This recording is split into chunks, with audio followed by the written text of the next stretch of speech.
Hello students, my self Rupendra Kumar. आज हम देखेंगे जैसे प्रीवियस वीडियो में हमने डिग्रीज ऑफ कंपैरिजन का चैप्टर पढ़ा हुआ था। अब उसके आगे हमने देखा interchange of affirmative and negative sentence. तो एक छोटी सी बात, सबसे पहले हम थोड़ा सा समझ लें।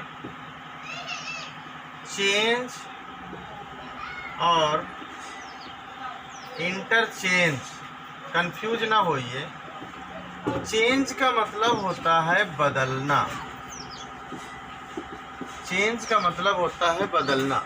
अगर आपको कह दिया जाए कोई सेंटेंस लिखा है रामू इज गुड बॉय, ये सेंटेंस लिखा हुआ और इसको कह दिया जाए कि निगेटिव बनाओ, तो अभी तक आपने, चलिए, चेंज माने बदलना और इंटरचेंज माने होता है रूप परिवर्तन।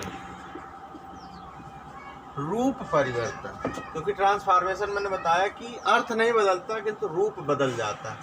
अब इसमें जैसे आपको कह दीजिए चेंज करिए निगेटिव में, तो चेंज करने का मतलब हो जाएगा Ramu is not good boy, ये हुआ चेंज निगेटिव।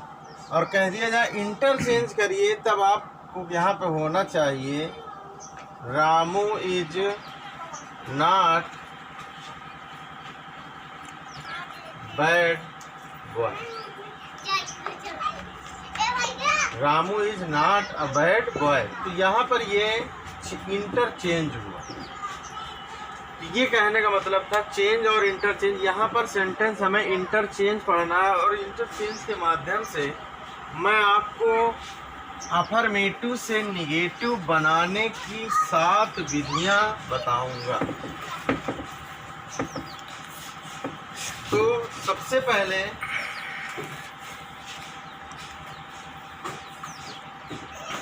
रूल नंबर 1 में है ओनली या एलोन को non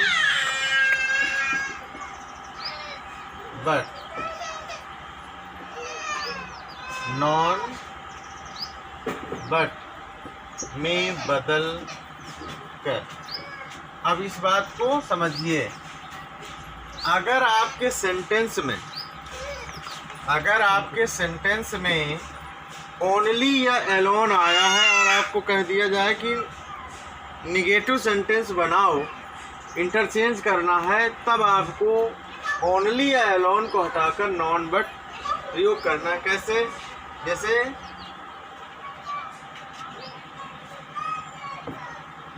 only a fool can do it.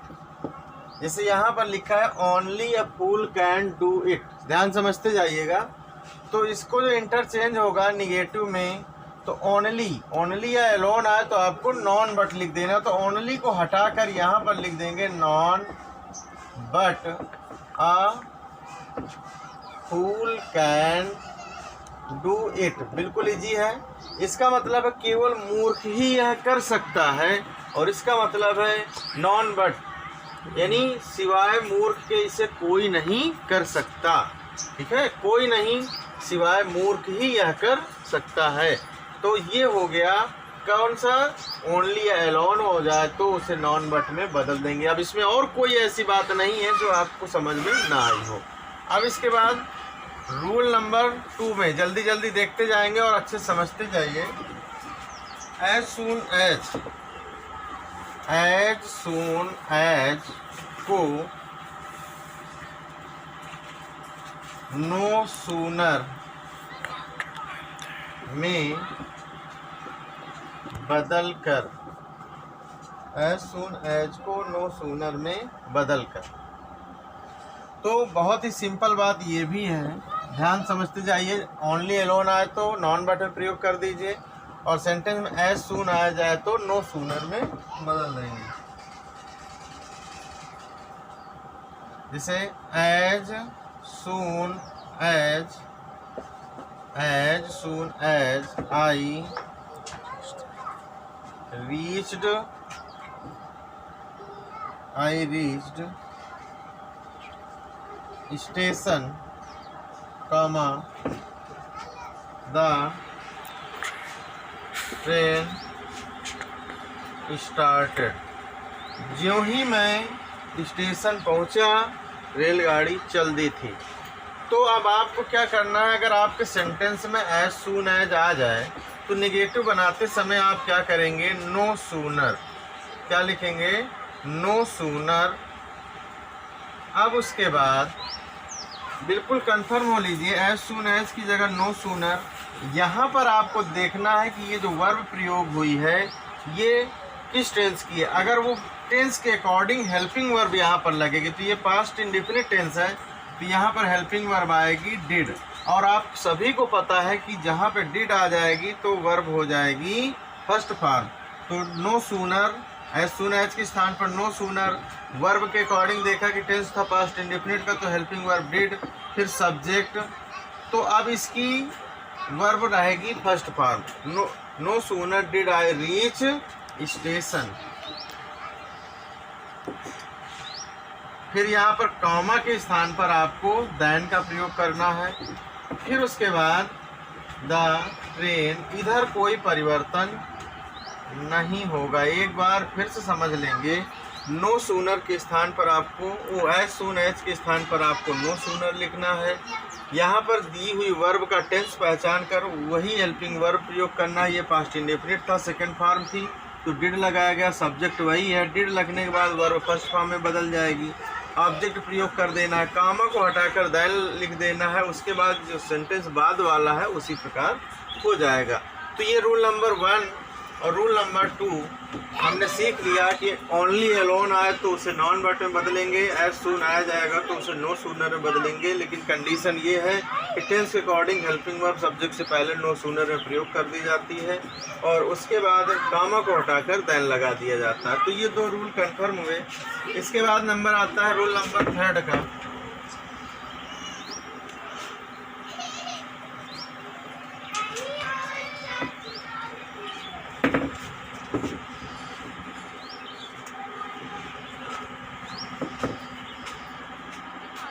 Rule number 3, remove of adverb too के द्वारा। रिमूव ऑफ एडवर्ब टू के द्वारा। जैसे ये तो आप पढ़ ही चुके हैं पहले ही चैप्टर में, लेकिन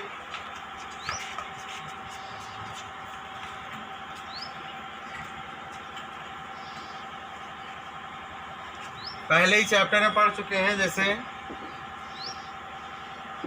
ही is too fat, he is too fat to sit. यहाँ पर ये सेंटेंस लिखा हुआ है, इसे आपको निगेटिव बनाना है।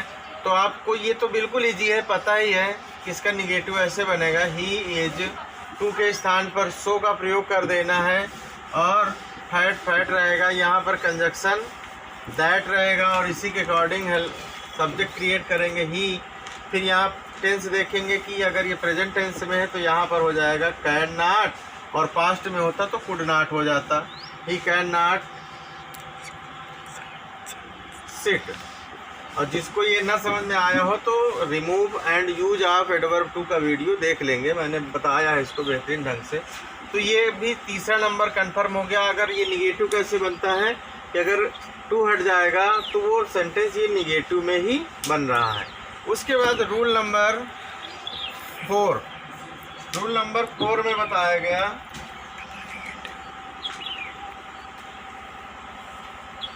Double negative. डबल निगेटिव के द्वारा। तो यहाँ पर थोड़ा सा देखेंगे, डबल निगेटिव में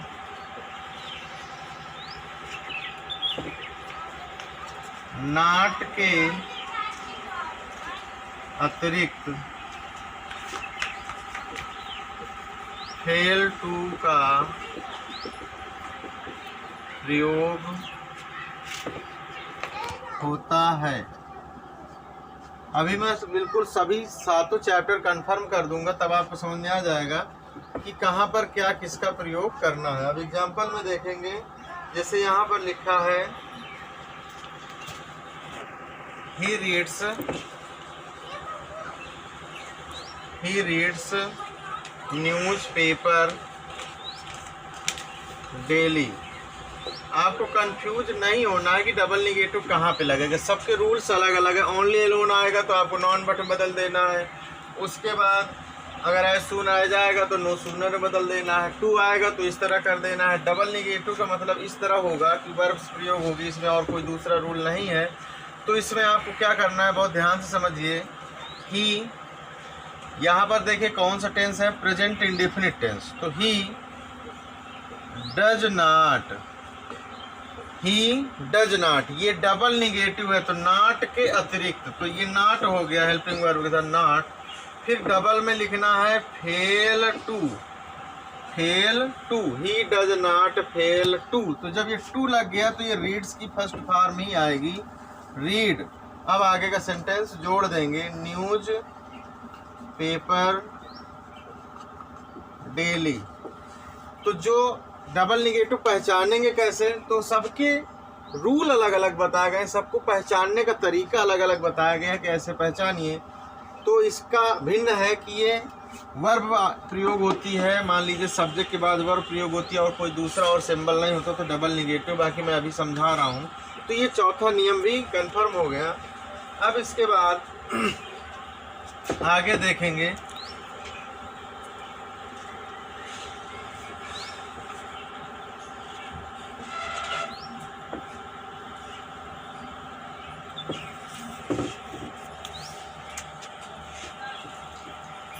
रूल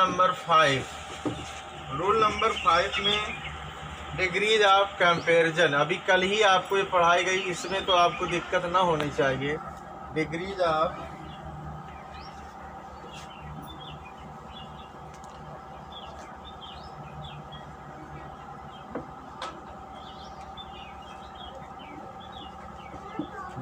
ऑफ कंपैरिजन। तो इसके माध्यम से कैसे होगा, अभी डिग्री का ही चैप्टर प्रीवियस में पढ़ रहे थे, तो इसमें भी आपको कोई दिक्कत नहीं होनी चाहिए। जैसे एग्जाम्पल में लिखा हुआ है,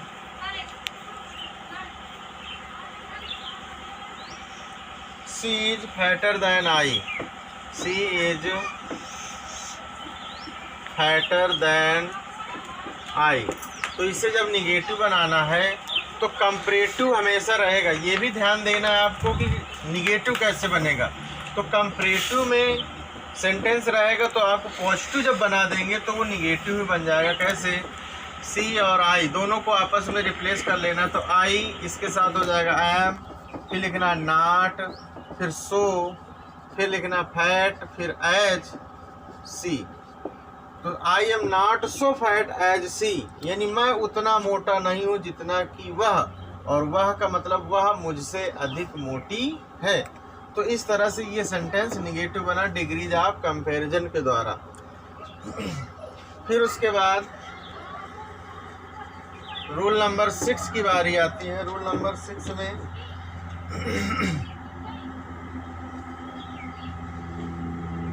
अपोजिट वर्ड्स यानी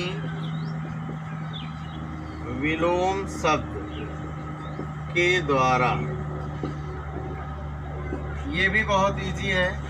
हमेशा ये ध्यान देंगे कि सेंटेंस में बताए गए नियमों के अतिरिक्त अगर केवल एडजेक्टिव ही प्रयोग हुआ है, कोई मुख्य क्रिया प्रयोग नहीं हुई, तो समझ लीजिए कि उसका विलोम शब्द ही बनेगा। और बदलने वाली मेन वर्ब जैसे ईट्स, ईटन, एट हो तो वो डबल नेगेटिव से बनेगा।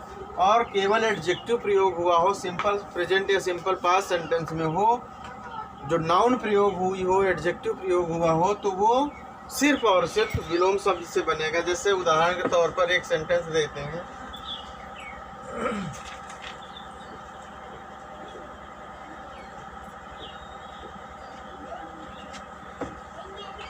जैसे पायल इज आ अगली, पायल इज आ अगली गर्ल।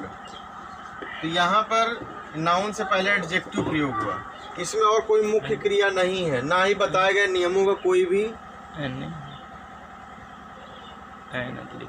हाँ, यहाँ पर एन का प्रयोग होगा, अगली है।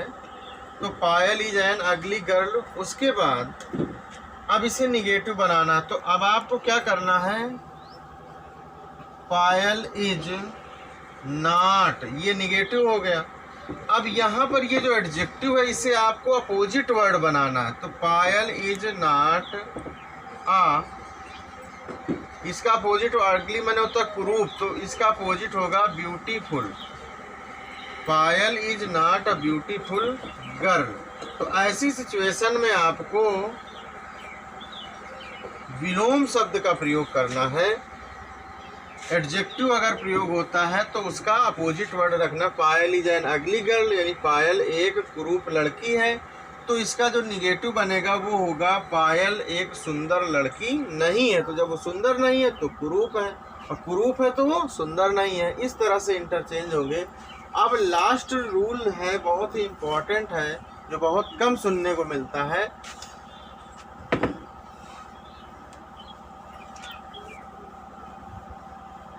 सभी स्टूडेंट्स बताए गए वीडियो में इंस्ट्रक्शन और लेक्चर के आधार पर पहले कॉपी में लिख लेंगे, फिर एक्सरसाइज करने बैठेंगे। रूल नंबर 7 में, rule number 7 most important,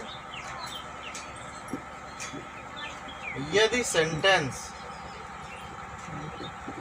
sentence में अवॉइड,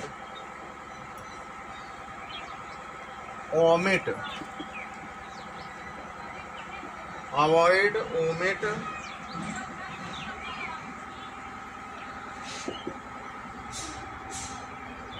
refrain from,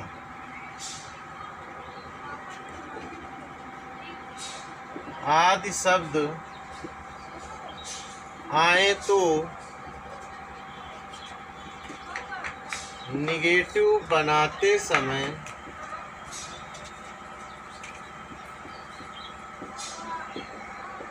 इनके स्थान पर डू नॉट या नेवर का प्रयोग होता है।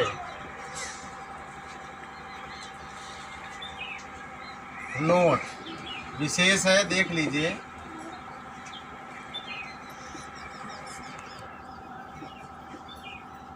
पॉजिटिव में जीरंड वर्ब आती है, जबकि निगेटिव में इन्फिनिटिव या बेयर इन्फिनिटिव। बेयर इन्फिनिटिव का मतलब होता है जिस वर्ब के पहले टू नहीं लगा होता किंतु उसका भाव ना नी ने में होता है, उसे बेयर इन्फिनिटिव कहते हैं, का प्रयोग होता है। अब दूसरी चीज मैं बता दूं, ये तीनों जो शब्द लिखे हैं सुन लेंगे ठीक से, तीनों का अर्थ एक ही होता है, बचना, दूर रहना। दोनों का अर्थ होता, तीनों का अर्थ होता है दूर रहना। अवॉइड माने, ओमिट माने, रिफ्रेन फ्रॉम, इसके साथ ये प्रीपोजिशन मस्ट है, ये जीरंड प्रयोग होते हैं सब में।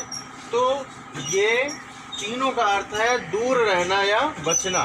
तो अब मैं इसमें एग्जाम्पल बताता हूँ आप लोगों को। एग्जाम्पल में है जैसे अवॉइड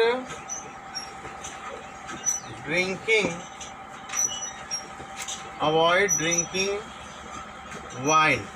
जैसे यहाँ पर लिखा अवॉइड ड्रिंकिंग वाइन, या वो लिखा हो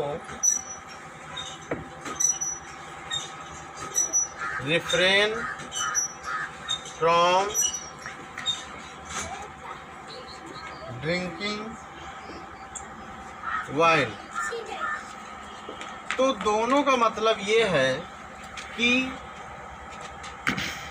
शराब पीने से बचें, शराब पीने से दूर रहें, शराब पीने से दूर रहें। तो ये दोनों में अगर हमें निगेटिव बनाना है तो आपको क्या करना है,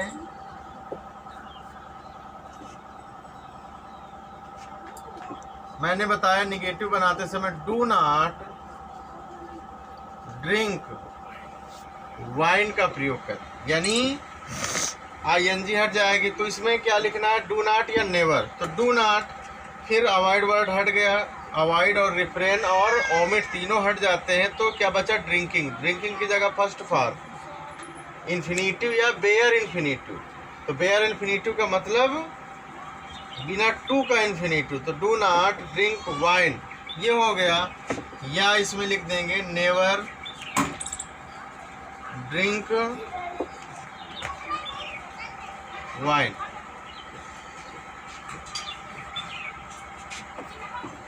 यहाँ पर हम एक चीज ये प्रयोग कर सकते हैं, मुख्य क्रिया की फर्स्ट फॉर्म ही, इस लाइन को देख लेंगे, मुख्य क्रिया की फर्स्ट फॉर्म ही प्रयोग करते हैं। कब, अगर बेयर इन्फिनिटिव नहीं समझ में आ रहा तो ये समझ लीजिए कि पॉजिटिव से नेगेटिव, पॉजिटिव में जीरंड आती है, जबकि नेगेटिव में मुख्य क्रिया की फर्स्ट फॉर्म का ही प्रयोग करते हैं, आईएनजी को हटा देते हैं।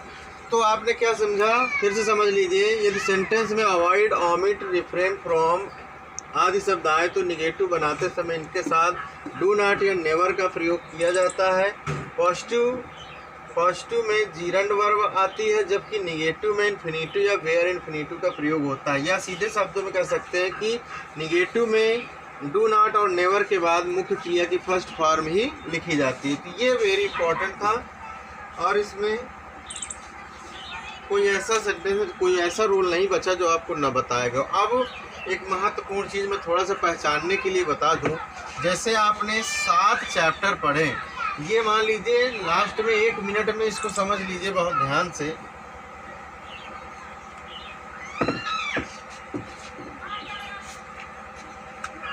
पहला चैप्टर पढ़ा आपने ओनली या एलोन की जगह नॉन बट। फिर दूसरा चैप्टर पढ़ा आपने एज सून एज की जगह नो सूनर। तीसरा चैप्टर पढ़ा आपने एडवर्ब टू हटाकर। चौथा चैप्टर पढ़ा आपने डबल निगेटिव। पांचवा चैप्टर पढ़ा आपने डिग्रीज ऑफ